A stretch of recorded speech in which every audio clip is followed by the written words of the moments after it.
जनक पे धाओ के पतिया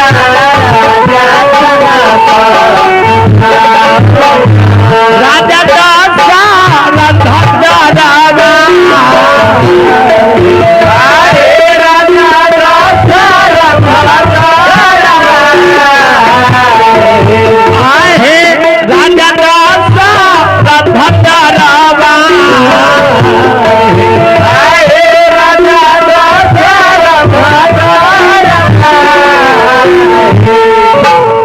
लिखी पतिया राजा जनक पे धाओ लिखी पतिया राजा जनक पे धाओ राजा दासा रभदारवा राजा दासा रभदारवा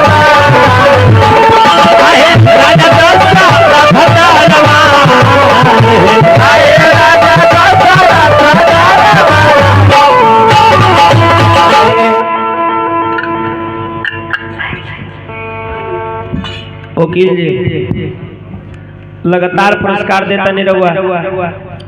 साउंड मालिक वाले लेकिन पुरस्कार भी दे रहे हैं। इनका सोच है कि जितना साटा हम फटे हैं सब पैसा ब्यास को दे देंगे। क्या है कि ब्यास बहुत कम रुपया में आया हुआ है, सेवा करने के लिए आया हुआ है।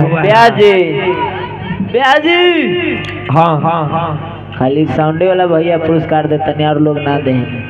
और लोग लॉकडाउन के मारल सब जना के जीवी के रुपया समाप्त हो गई। हटाई बहुत कम पैसा चल रिकॉर्डिंग। अच्छा होगा चलिए आइए जा देखिए इनका फरमाइश हो गई भाई कि एगो लदारी गा दीजिए।